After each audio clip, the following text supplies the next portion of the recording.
remember. You try to remember what it is that they asked you to remember about when they asked you to come in the first place. That's helpful. We're Um, live and ready to go when you are. yeah. So I'll do no Barnhill. We think I'll do no. Um, I'll do no shave November stuff yet either. We might do that later in November. I'm gonna do something about tears. Okay. It's gonna be fun because tears Good. of joy, tears of sadness covers a whole glass case of emotions, It does. just like the Living Water Boys. Hey, so we can do soccer first if you want, because that'd be a good tease to say like, we Friday the 11th. It's the day we've been waiting for a long time. Okay, we can do Jump into that. soccer. And then if you need to like be pulling up any stuff in other windows Well- about college basketball, you can. I think what I'm confused about is like exactly what do we want to talk about? It's just so. I mean, there's like 300 teams, right? Like, where do you go? Maybe I will. Maybe for me. I'll probably talk about the ACC in general. The storylines of them getting so many teams in the NCAA tournament. If some of the teams like Virginia Tech will make a big jump, or if just the teams that are typically good or will stay typically good. Oh, NC State. People are hyping them. That's a waste. Gottfried sucks. All right, sounds good. Yeah, and then I might roll into like a little bit of a UVA preview before their big game with the UNCG Spartans, who, as my dad calls, the Crickets, just because he wants their nickname to be the Crickets. I may leave that out. Okay, sure. Hey, live by faith. What the hell? I can't wait to eat dinner. Let's run. Yeah. Good. I've got the intro. Will, do you just want to not be mentioned at all? Well, I We mean, can say Will's recording it, or we're behind the glass. Or, I mean, Hey, he's you don't wanna behind the speak. glass. listen, I'll say how's it going, and then I'll cut my mic, and that'll be it. Should we go like parlez-vous le français or something? Are you going to study your Spanish? Or are you going to listen for 30 minutes? I'm gonna listen, but I'll probably be looking at some Spanish at the same time. I'll be listening though. If I feel That's good. like I need to cut in, I'll cut in. You'll be helpful when we talk about Joey Rodriguez No, I won't be. I have no and the idea. Mexican soccer team. Probably still won't be helpful. Yeah. Gonna fill the shit out. Of All right. I'm not. Hey, high Hey. five. All right. All right. You ready? Yeah, I'm going to go to maximize. You know what? I'm going to go. We don't need any stats. I'll work it out. Going live. You ready? Yeah, I was just going to say the point of living by faith is that we pay attention to stuff day by day. We don't need to prepare for a podcast. All right. Going live in 5, 4, 3, 2, 1, go. Hello, you are listening to the Living Water Boys podcast, episode 12. We're recording tonight on Thursday night, November 10th, and this is a rare treat for all of you, our listeners. If you know me, Thursday night means one thing: Pastor's Weekend. I Amen. love turning up on Pastor's Weekend. With tomorrow being a holiday, most of you get to enjoy Pastor's Weekend. We normally have Fridays and Saturdays off, so this is our Friday night. We hope that you will have had a great Pastor's Weekend night. Tonight on November 10th, I am Mick Bryan coming at you live from Alexandria, Virginia.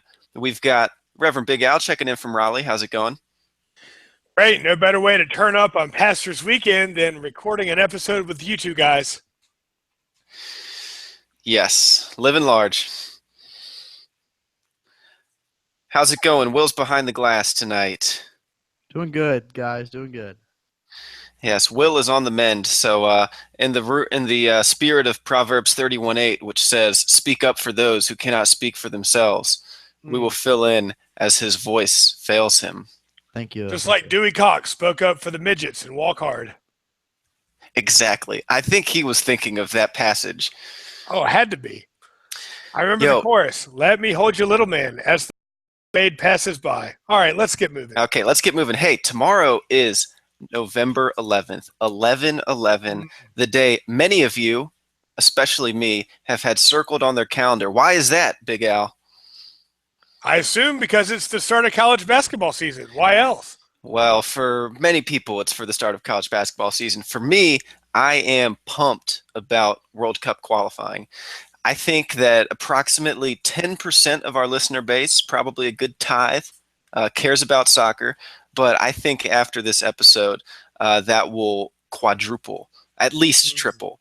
So Mm. World Hot Cup take. qualifying is starting for CONCACAF tomorrow. You're probably wondering, what did I just say? Any guess what CONCACAF means, Aaron? What? No, it wasn't. It was not a sneeze. It was a coherent Excuse me. CONCACAF. Excuse me. It stands for the Confederation of North Central America and Caribbean Association Football. CONCACAF. It rolls right off the tongue very smoothly. Now let's step back. When we're talking World Cup qualifying, it's like there's these conferences like we have in college football or college basketball, but they're continental in the world of soccer. There's one that I just mentioned, CONCACAF, for North America, Central America. There's one for South America. There's one for Europe. There's one for Africa. There's one for Asia. And there's one for the Oceania. All these conferences trying to qualify to get to the World Cup. Kind of like the regular season is in college basketball. You just got to get to the tourney.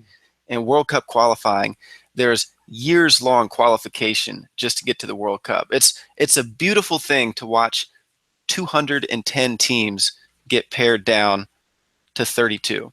So it's been going on for a while, and CONCACAF, the region that the United States is in, kicks off their final round of qualifying tomorrow. So there's 6 teams left, and they play each other home and away. So there's 10 games left for qualification. Because there are 6 teams, this is often called the Hex. So tomorrow night, the granddaddy of them all, United States plays Mexico in Columbus. Lucky for you listeners, we will have Living Water Boys on location there, as I will be getting the inside scoop for all of you guys. But, jack of all trades sports fan, Reverend Big Al, does this excite you? Well, absolutely, Brian. I got to tell you, though, my first question is, with all the conference realignment that's been going on, can the United States move to the Oceania group? No, that would be an absolute and total waste. The competition that'd be like That's going. why I wanted to start with that. How about Africa? I see a lot of good things for the American Africans here, kind of switching that around, seeing how we can do over there. What do you think about that? I don't think there's going to be any realignment in well, then we'll just make the best of what we got here. Really excited for it. I know some of our more experienced guys have stepped away from the team, either by their choice or more than likely by Jurgen's choice.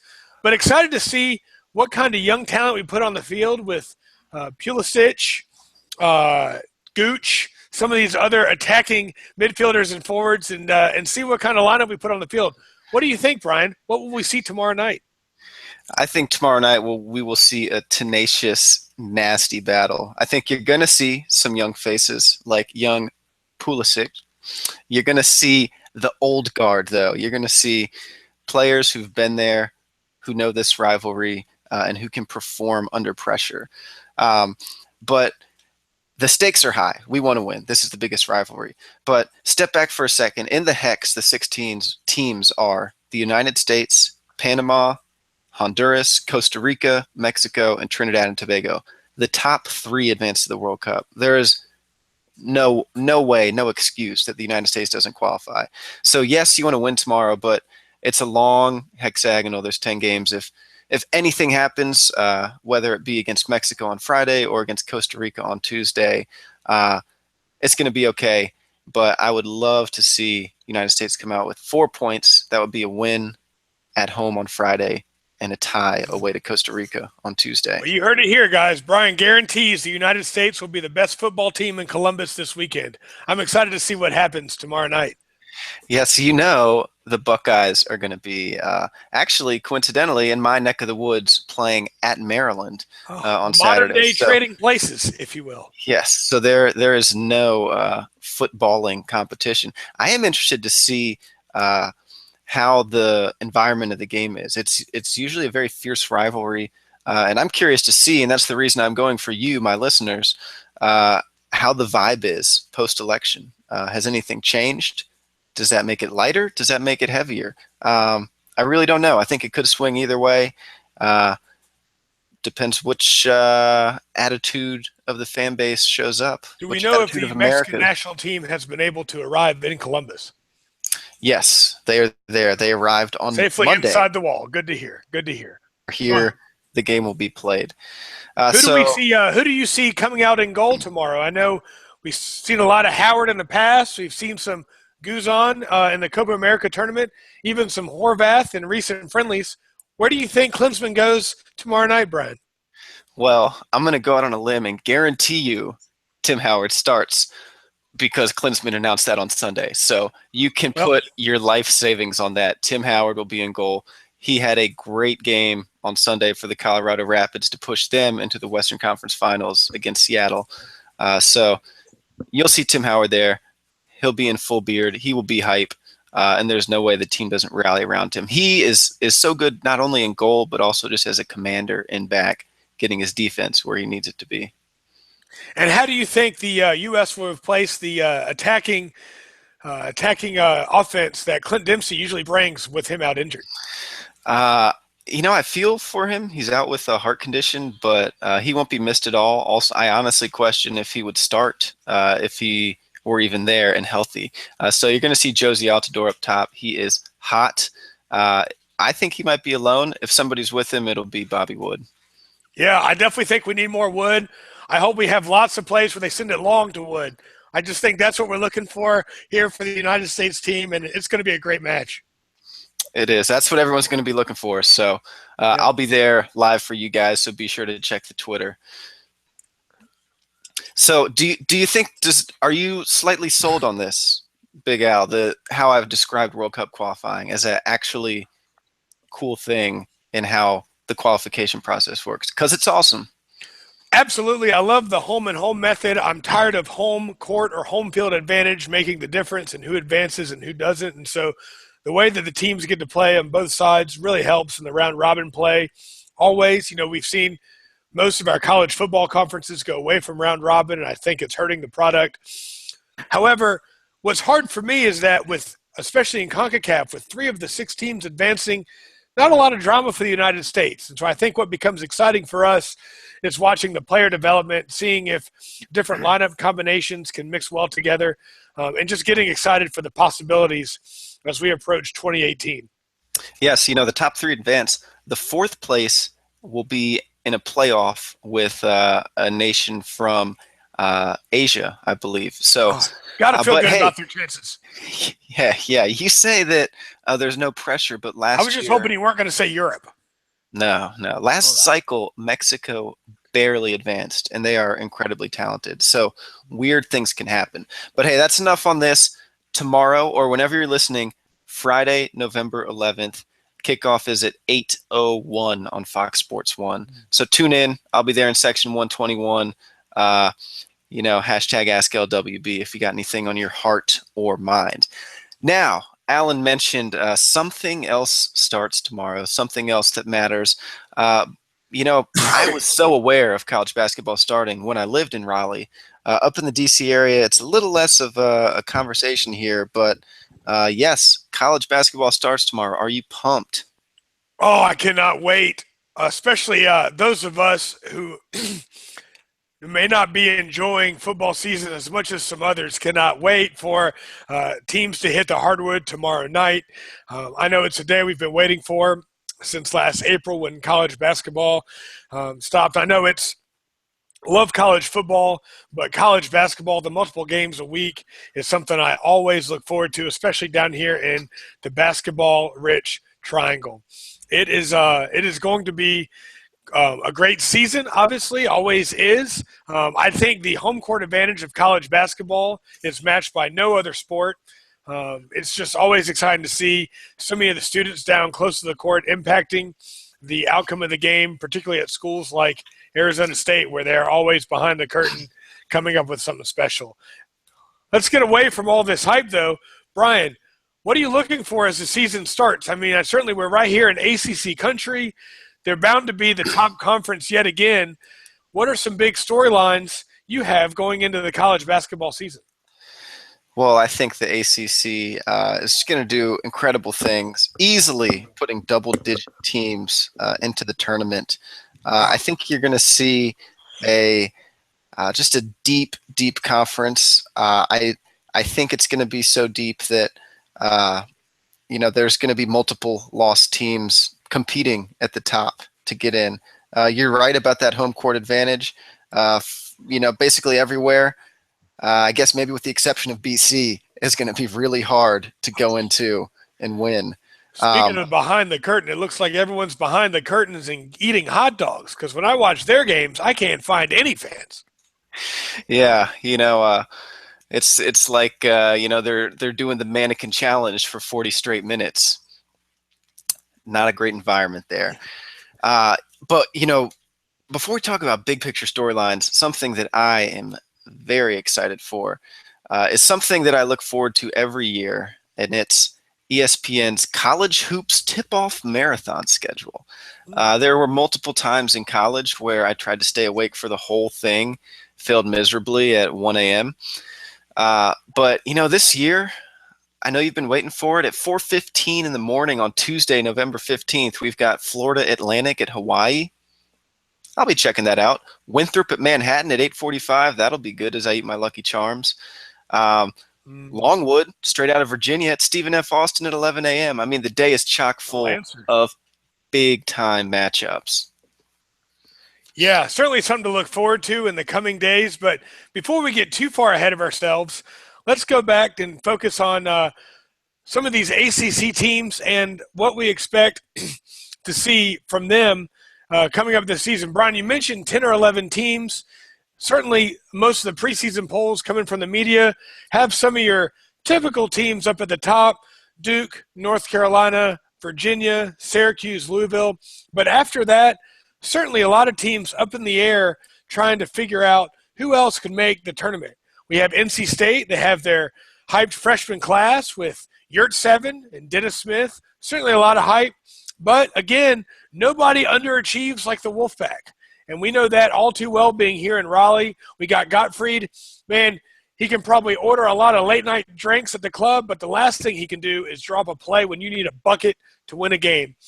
He has done nothing but bring in classes hyped full of recruits and not delivered.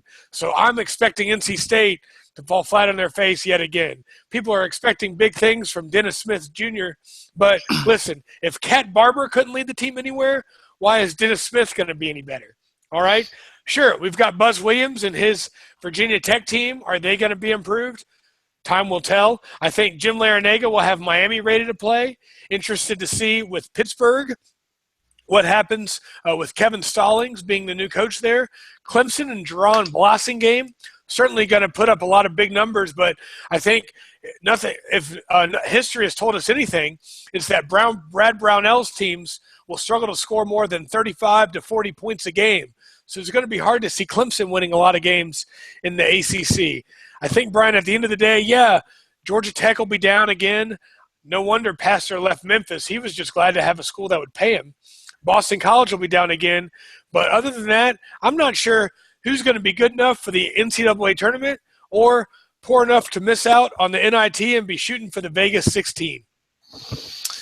Yeah, and you can just look out for the Living Water Boys Vegas 16 bracket challenge because you know that is coming in March. Speaking of On Location, I cannot wait for that tournament. Yeah, hey, that could be a good spot for our first convention, but I've said too much. Maybe you'll hear about that later. Careful. I think in the ACC and in college basketball in general, so much of it for me comes down to who's behind the clipboard. These boys are young. 18 years old. It really takes a mind. And a mind that I respect so much in the ACC is that of Jim Larinaga. I don't Great care coach. what the recruiting class is ranked after what he did to George Mason, what he's done to Miami. He might even be able to make me play like a quarter-star recruit. I think Miami, they'll make the tournament along with at least 10 others from the ACC. I think Florida State, they might not be coached the most tactically, but because Leonard Hamilton looks like a Ninja Turtle, which I watched last night on Amazon Prime Video. I think he will have them just ready to use all possible resources to win. You say Ninja Turtle. I've always found him to be the coach who most looks like it's 7 a.m. and he's just walking out the strip club with that tie undone, so disheveled. But a great coach, and I think he'll have the team ready to go because he always recruits talented guys who are able to drive to the basket but never learn to pass. But I think this year there's enough of them that they'll put up enough points to make the big dance. He's definitely somebody I'd want to hang out with. When we'd go to games at Duke, we'd sit near the visitors' bench. And when Florida State came to town, Leonard Hamilton, I just think he looks like a guy who's down to have fun. You look further down the bench and see Coach K.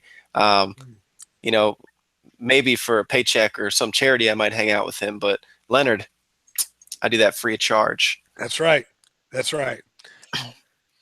Well, it should be a good season. Looking forward to tip-off tomorrow. Speaking of tip-off tomorrow, the other half of the Living Water Boys is going to be on location in Greensboro. That's right. They haven't canceled all the sporting events in North Carolina quite yet because the Virginia Cavaliers will be tipping off their 2016-2017 season against the UNCG Spartans. Looking forward to a big opening game for the Hoos. Of course, having two of their big post players, Austin Nichols and Mamadi Diakite, sitting out for the game. It'll be interesting to see who the Hoos start, but I think most of all, it'll be exciting to see the depth, potentially if any of the players are redshirted, and really what we're going to be looking at in the coming season. I'm looking for a big breakout performance from Mariel Shayok on the wing. Lost 20 pounds in the offseason. The quickness is bound to help him. And also Isaiah Wilkins in the post also lost some weight, and I think he'll look a lot more like his stepfather, Dominique, this season, working the high post, passing, and also driving to the rim to finish with some big slams. Don't sleep on Jared Reuter, however. He might only be 6'6" or 6'7", but, man, he packs a punch, and I think he'll really eat tomorrow night against the Spartans. But we'll have more reports from the Hoos as the season moves on. Can't wait to get the season started.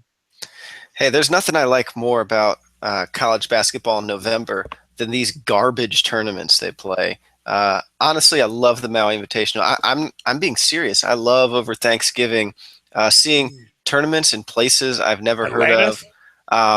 But the Hoos are going to Niceville, which sounds nice. Is that where you're spending Thanksgiving? We'll see. Only time will tell. But, Brian, I got to be honest. I'm so tired of the way these holiday tournaments are put together. They let the conferences send teams. So what do we get? This great tournament in Maui where you get Duke one year, Carolina the next, Duke after that, Carolina the next, maybe slide in Syracuse. And where do we send UVA? Charleston for the Paradise Jam, or the Charleston Classic, or Niceville for this Emerald Coast Classic. When are we going to let this other top 10 team in the ACC play some real competition? They're starting to sound like Braun Strowman every Monday night on Raw when he's demanding real competition from Mick Foley. I want to see these tournaments get jumbled up more. With the ACC sitting at 15 teams, let us put 2 teams in some of these tournaments. Half of them only play once during the regular season, during the regular season anyway, so it doesn't hurt if they play some preseason games against each other in these tournaments. Let some of these teams get a chance to travel to some other places. So, listen, I may not make it to Niceville, but that's just because I'm waiting for a trip to Atlantis or to Maui or even to the preseason NIT. Yeah, I think the way that Tony has the program going and continuing to go, it'll just be a matter of time before you, our listeners, have a Living Water Boy on location in either Atlantis or Maui. Now it's that time of the show where we turn to our sponsors that just keep the show going. And, if you would like to sponsor, we strongly encourage you to reach out to us at Living Water Boys on Twitter or livingwaterboys@gmail.com. We do have a sponsor today, so let's roll that tape. Well, as loyal listeners to the Living Water Boys, we know that you are all dedicated to water in all shapes, sizes, and forms. And so today, this episode is brought to you by one of the more overlooked sources of water in your life, but one that comes with a variety of emotions, those good and those bad, a whole glass case of emotions, if you will. And as the Living Water Boys, the people that bring to you the things that are tied to emotions, those of sports and those of church life. This episode is brought to you by the water that goes with all emotions, tears. Yes, sometimes filled with a salty discharge. It reminds us when we're overcome with joy or overcome with sadness, both emotions that God is willing to be with you in. And so nothing says the Living Water Boys like tears, because we're in you with the good things and with the bad. And so we hope you enjoy this episode, and maybe even you shed a tear, either because of something that was said or because it ends in a few more minutes. And so maybe those tears will be wiped away when the Living Water Boys return to you next time. Thanks for listening.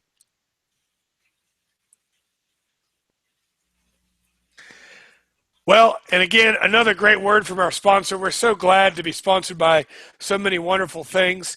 But now we want to transition to a little bit more of our church life segment of the podcast. And, something that has been on my mind, it's that time of year. And we know that in the late fall, it's the time of year where for a lot of churches, it's time to start approving budgets for 2017. A lot of churches work under the calendar year budget cycle, like many other places. And that brings up an awkward thing for folks like Brian and I and anybody else that serves as a minister, particularly as a minister in a Baptist congregation or a Baptist church. And that is that it's time to sit in church and conference meetings or church budget meetings where the budget is approved and the salary for all the ministers is discussed. Brian, this is one thing that we deal with that's pretty unique, especially to us as Baptist ministers, but also in really any other occupation where you sit in a room and your salary is brought up for discussion and debate. When I worked at Capital One several years ago, I never had to worry about everyone having a debate about my salary, but in the church, it's completely different. It can certainly be awkward and uncomfortable to be sitting in a room as they're talking about raises or non-raises to your salary, if you will. Certainly churches can be stingy places, which is a good thing. We certainly want money to be going to missions and other organizations to help those who are in need, just as God calls us to. But it's difficult to remember that there's also some practical expenses that we ask the ministers to we try to provide for the ministers and for the staff, even as we group it as a big debate. So one thing that I find helpful in all these instances, certainly can be awkward to hear the salary conversation come up while you're in the room and hear your friends and the people you're ministering to try to debate if you should get paid more or less. And that's difficult. The thing for me, honestly, I struggle with the idea of being a minister and having that be my job. We read a lot in Scripture about the missionaries, people like Paul, who was a tent maker. It wasn't that he was hired to be the pastor of the Corinthian church. He just went and shared his time and gifts with them. And so that really sticks with me a lot, and it's always been a difficult thing for me to think about that I don't work and I just serve the church because all the people who attend the church do work and pay for me to not have a job. I got to be honest, this was a struggle for me while I was in seminary at Duke. And I remember a conversation with a friend of mine at Duke, my first couple months there, a Methodist student at Duke. And I remember him saying, Alan, you got to think about it this way. What the church has asked is for you to be available to care for them as their pastor. And that's incredibly humbling, an incredible gift that churches give to us as their minister. And so I think the best advice I have for the awkwardness of dealing with the budget discussions of church meetings here in this season is to remember that we have been asked by the church to come and care for them and to not work. And so really whatever salary they decide to offer us is really a gift, and is a gift so that we do not have to worry about working in other places, so that we can be available for them all the time. And I think if we think about it that way, hopefully it will be humbling enough to not get lost in the pettiness of if we're getting raises or how much our raises are, etc. Brian, I've rambled for a few minutes. I know you're a little bit newer to the church ministry vocation, but do you have any thoughts on the topic? Yeah, I think there's pros and cons to it, and what your friend shared really can change how you think about it. I really envied learning from colleagues in divinity school who are from different denominations, and there really is something special to the set salary per year, where there's no debates, no negotiating. You know that with 1 year experience, this is your compensation. With 2, it's this, and so on and so forth. So I wouldn't be opposed to that, but so young in my career, I've yet to have to be in the room during such a discussion. But I don't know, you have, Ben. Where do you look during it? Honestly, I look down. I try to abstain from any votes and just not make any eye contact. Honestly, it's difficult because on one hand, I am a member of the church and have a vote and have a say. But on the other hand, part of being a minister in a church is recognizing that it's not about me and it's not my church. It's the church's church, the congregation's church. And I want that to be maintained. So it's just it's just something that I'd love to avoid. You know, often I wish I could just not be in the room.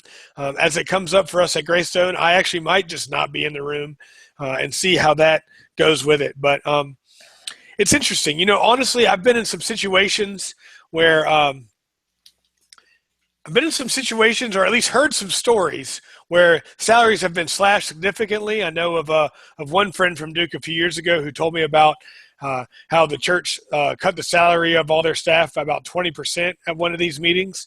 And I can tell you that pastor lasted about 3 or 4 more days.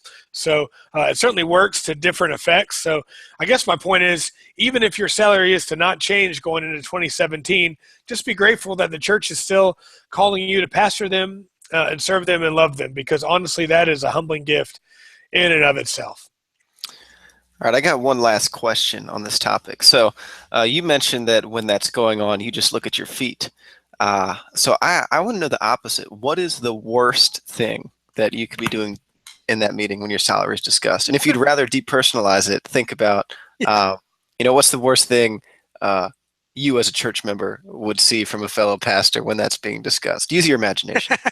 Sure. Well, I don't know, this might sound a little realistic to some, but honestly, I think my head goes to, frankly, the entitlement that I think some ministers have. And I think the worst thing as a minister you could possibly do is to get up and start arguing in your own favor for more salary and start trying to defend your time, defend your efforts. I've heard about some of these things happening in church meetings and some of the awkwardness of it, some of the disgust that comes. And really, I think in every case, it just ends up looking not only unprofessional, but a little bit whiny by the minister and almost as if they're ungrateful for the gift that's been given of saying, we'd like you not to work for this money that we're offering. And, I certainly think there's fair conversations about job expectations, job descriptions, things like that. But I think going into any of these meetings, and I think what you want is for the church to be offering you an increase in salary, not the other way around where you were saying, I think I deserve this. Why won't you guys say yes? Because that just creates, in my opinion, an uncomfortable model for the relationship between the pastor and the congregation. So. Good thoughts. Good thoughts as we end the year. Now, we get the treat of hearing a story from Reverend Big Al to close out this episode. Absolutely. Just heard this story from a good friend at lunch earlier today. And, as always, we love to pass on our awkward church stories when we hear them. And heard about a church. This was a Methodist church, I believe. I think it's in South Alabama, but there was a pastor at the church. We got talking with my friends today about parsonages, etc. Meaning, for those of you that don't know, some churches do have a house of some kind, either on the church property or nearby, that is offered to the pastor and the pastor's family to live while the pastor is serving the church, or another staff person. So there was for this particular church, there was a parsonage across the street, but it happened to be surrounded by a brick wall. Now, this got me to be thinking how nice it might be. I always imagine, I've never lived in a parsonage myself, but I always imagine personally one of the challenges would be that living in a parsonage, the church always knows if you're home or not. Usually there's not a garage or something else. You might even be using the church parking lot as your own parking lot. So if people are at the church having a meeting or something, they can tell if you're home and if you're skipping. Certainly none of this, I know even for the family members, it's difficult to not be at church on a Sunday when you live in the parking lot. So I thought, well, maybe a brick wall is nice, might afford some privacy between the church and the parsonage. Well, come to find out, what happened is there was a pastor, happened to be about a second career pastor that moved into the church. This was, I'm not sure how long ago, but probably a good many years ago at this point.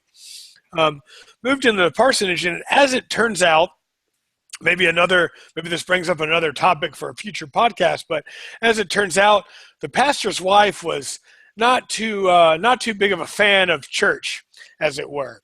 So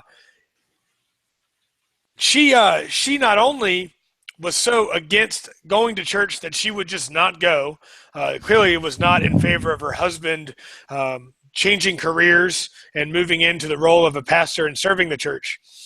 Not only would she not go to church on Sunday mornings, but she really attempted to dishonor church by every Sunday morning, as everyone else was coming to church, she would lay out and sunbathe in a bikini across the street from the church, just to distract everyone who was at the church as they were going into church. So naturally, the women of the church got together and raised enough money to build a brick wall so that they wouldn't have this distraction, this temptation from all of their husbands as they were worshiping on Sunday mornings. And as the story got passed down, I guess at this point, as we would say, as legend would have it, the story was being shared by an older gentleman in the church who did confess. Luckily, the church had 2 stories, so all the men were able to see the woman from the second story window. So it may not have been as effective as they wanted it to be, but needless to say, now that parsonage has a little bit more privacy because of the woman who was there at that one point in time. So maybe next time you drive by a parsonage, and if it has a brick wall or a fence, maybe you'll start to think about why it is that structure was built. And it may not be as simple of a story as you might have thought at one point. Wow, I love parsonage stories, and maybe on a future episode, I will share some stories I had living in a parsonage in the middle of nowhere, North Carolina, for one summer, 2014. It was a great time, not as great a time as it is being here on the Living Water Boys podcast. Always a pleasure, fellas, listeners. Thank you for taking the time to listen to us, and have a great weekend.